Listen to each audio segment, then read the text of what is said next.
Assalamualaikum warahmatullahi wabarakatuh. Perkenalkan, nama saya Fitrani Olpa dengan NIM 190101110062. Di sini saya akan mencoba menjawab jawaban dari UAS embriologi, yang mana dalam mata kuliah embriologi dosen pengampunya adalah Ibu Sari Indriani SPD MPD. Langsung saja soal pertama, yaitu soal nomor 1B. Jelaskan salah satu contoh cara reproduksi pada vertebrata. Yang mana reproduksi sendiri terjadinya itu secara generatif pada vertebrata atau terjadinya secara seksual, yaitu suatu proses pembiakan yang dicirikan dengan adanya penyatuan dari sel-sel germinatif, yaitu sel benih dari jantan dan sel benih dari betina, sehingga terbentuknya individu baru. Yang mana reproduksi pada vertebrata ini terjadi yang namanya fertilisasi. Fertilisasi sendiri dibedakan menjadi dua macam, yaitu fertilisasi eksternal dan fertilisasi internal. Fertilisasi eksternal merupakan proses pembuahan di mana sel telur dan sel sperma dilepaskan secara bebas oleh masing-masing si betina dan si jantan di dalam air. Kemudian terjadi penggabungan yang terjadi di dalam air. Contohnya itu pada reproduksi ikan dan katak. Adapun fertilisasi internal, proses pembuahan melalui kopulasi, sehingga sel benih jantan dipindahkan ke dalam saluran alat kelamin betina yang sudah matang mengandung sel telur. Kemudian terjadi penggabungan dan menghasilkan zigot. Contohnya itu pada golongan mamalia, reptil, dan burung atau aves. Soal nomor 2. Jelaskan dengan bagan proses spermatogenesis.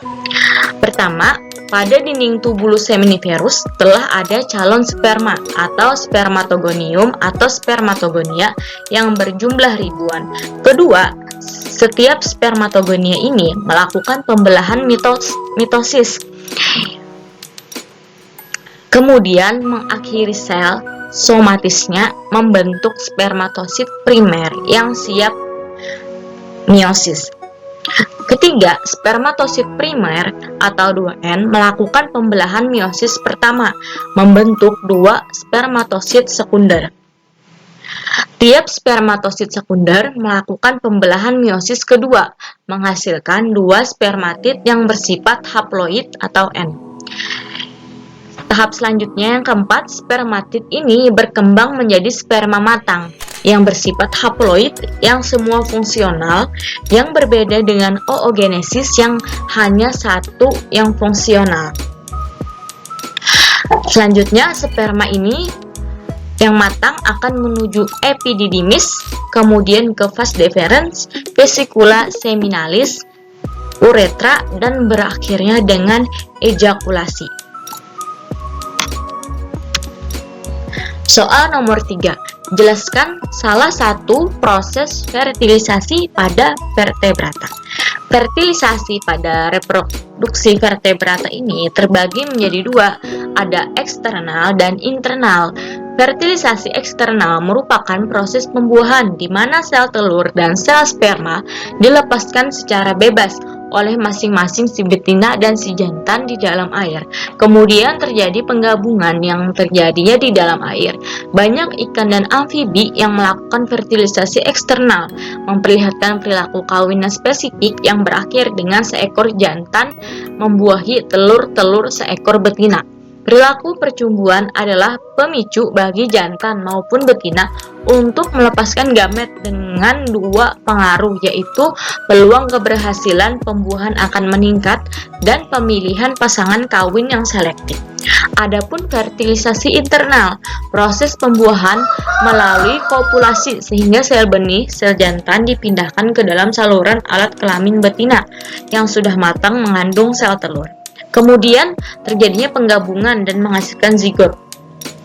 Fertilisasi internal ini umumnya menghasilkan lebih sedikit zigot, tetapi hal tersebut bisa diimbangi oleh perlindungan yang lebih besar pada embrio dan pemeliharaan dan pengawasan yang lebih besar atas anak oleh induk.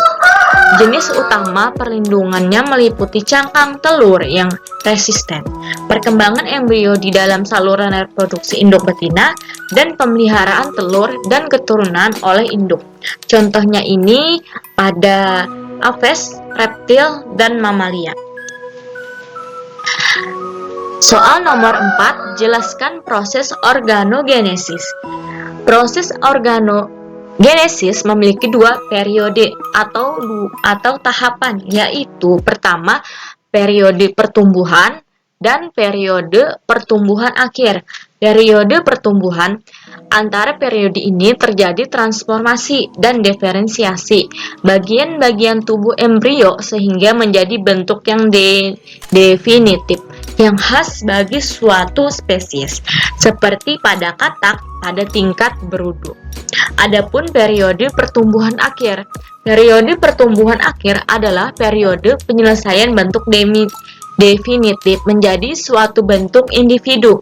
Pada periode ini embrio mengalami penyelesaian pertumbuhan jenis kelamin, watak atau karakter fisik dan fisikis, serta wajah yang khusus bagi setiap individu. Organogenesis yaitu proses pembentukan organ-organ tubuh pada makhluk hidup, hewan atau manusia. Organ yang dibentuk ini berasal dari masing-masing lapisan dinding tubuh embrio. Pada fase gastrula yaitu ada lapisan ektoderm, mesoderm, dan endoderm. Lapisan ektoderm ini akan berdiferensiasi menjadi cor atau jantung, otak atau sistem saraf, dan integumen atau kulit, rambut, dan alat indera. Sedangkan pada lapisan mesoderm akan berdiferensiasi menjadi otot, rangka atau tulang osteon, alat reproduksi atau testis dan ovarium, alat peredaran darah, dan alat ekskresi. Selanjutnya itu lapisan endoderm akan berdiferensiasi menjadi alat pencernaan, kelenjar pencernaan, dan alat respirasi seperti pulmo atau paru-paru. Soal nomor 5, jelaskan tentang teratologi. Teratologi adalah ilmu yang mempelajari tentang pertumbuhan dan perkembangan abnormal atau gangguan pada perkembangan individu sehingga menimbulkan cacat struktural pada waktu lahir. Sebenarnya, pada tumbuh berkembang merupakan proses yang berbeda, namun keduanya tidak berdiri sendiri, tetapi saling berkaitan satu sama lain. Jadi, teratologi adalah bagian embriologi yang mengkaji tentang cacat lahir dan penyebabnya. Soal nomor 6A, jelaskan tentang proses regenerasi pada Avertebrata. Yang mana Avertebrata ini yaitu hewan yang tidak bertulang belakang. Regenerasi pada Invertebrata, yang pertama ada hidra atau Coelenterata. Hidra dapat dipotong-potong sampai kecil sekali dan 1/200 bagian dari tubuhnya dapat menjadi individu baru yang sempurna. Hewan ini memiliki sel induk yang menyebar merata di seluruh tubuh. Pada hidra hanya terdapat satu jenis sel induk yang dapat melakukan segala pekerjaan dan fungsinya.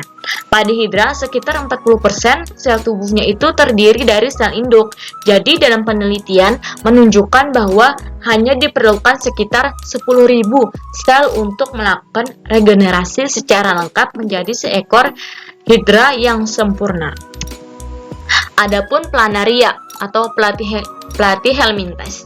Planaria ini merupakan hewan yang paling tinggi daya regenerasinya, sekitar 1/300 dari bagian tubuhnya, dan dapat menjadi individu baru yang sempurna. Misalnya, apabila cacing gepeng itu dipotong dua secara melintang, maka akan terbentuk dua cacing yang identik. Adapun Echinodermata, apabila seekor bintang laut kalau dicincang oleh nelayan lalu dilemparkan lagi ke laut, tiap cincangan kecil tadi dapat lagi tumbuh jadi individu baru. Ada lagi contohnya tripang atau Holoturoidea. Bisa melepaskan sendiri alat-alat dalamnya, misalnya alat pernapasan dan saluran pencernaan. Keluarnya lewat anus untuk diganti dengan yang baru. Selanjutnya yaitu Annelida. Annelida mempunyai daya regenerasi terbatas.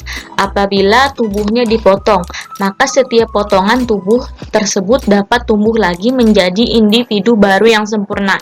Tetapi segmennya tidak selengkap semula. Alat genitalianya tidak ikut beregenerasi. Contohnya lagi ada pacet dan lintah yang tidak melakukan regenerasi. Adapun moluska. Moluska memiliki daya regenerasi yang kecil. Luka pada moluska sering disebabkan oleh predasi ataupun juga akibat benturan fisik, baik itu secara sengaja atau tidak sengaja. Salah satu contoh penyembuhan luka dan regenerasi pada mantel moluska adalah Atrina feculum. Adapun arthropoda, Crustaceae termasuk ke dalam hewan yang tinggi daya regenerasinya di dalam film ini, baik tingkat larva maupun dewasa. Akan tetapi pada insekta terbatas pada waktu larvanya saja. Pada laba-laba dan kepiting melepaskan sendiri ruas-ruas kaki yang disebut dengan autotomi.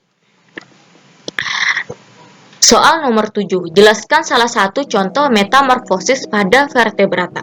Vertebrata sendiri adalah hewan yang memiliki tulang belakang, yang mana contohnya itu pada katak. Pada katak ini, mereka melakukan metamorfosis secara sempurna. Adapun tahapan dari metamorfosis pada katak yaitu tahap pertama, telur. Telur katak ditutupi dengan kapsul mirip agar-agarnya mengembang saat menyentuh air. Pengembangan ini membuat volumenya membesar dan janin terlindungi. Yang kedua, tahap kecebong atau 3 hari. Kecebong memiliki kepala besar dan tegak, bernapas dengan insang dan mulutnya yang terbuka untuk makan. Insang luar muncul 3 hari setelah kecebong keluar dari telur dan melekat pada tumbuhan air dengan alat hisapnya. Makanannya itu berupa fitoplankton, sehingga berudu tahap awal itu merupakan herbivore. Ketiga, tahap kecebong lanjutan atau 4 minggu. Insang luarnya itu tertutup kulit tubuh dan digantikan oleh insang dalam. Mereka itu memakan ganggang, kaki belakang muncul seperti berudu berkaki. Nomor 4 yaitu perubahan kedua pada 6 minggu. Kecebong mulai terlihat seperti kodok kecil dengan ekor panjang. Mereka berenang di tepi sungai secara berkelompok. Yang kelima yaitu perubahan lanjutan kedua pada 9 minggu, sejenis jaringan yang terbentuk dan membagi atrium jantung. Akibatnya jantungnya kini memiliki 3 ruangan yang membantu aliran darah antara jantung dan paru-paru. Yang keenam, perubahan lanjutan ketiga pada 16 minggu. Kecebong telah memiliki kaki belakang yang kuat, matanya juga telah menonjol, ekornya pun sangat pendek. Ketujuh, perubahan terakhir.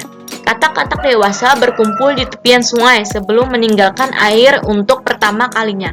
Mereka melakukan secara berkelompok dan pernapasan yang digunakan adalah paru-paru dan kulit. Pada tahap 8, ibu dan bapak katak. Walaupun naluri bertahan hidup katak tidak berkembang baik, katak dan kodok juga merawat anak mereka. Mereka bertelur dalam jumlah besar untuk memastikan ada banyak kecebong yang dapat lolos dari predator yang memakan telur. Mungkin itu saja video penjelasan dari saya. Salah hilat saya mohon maaf. Wassalamualaikum warahmatullahi wabarakatuh.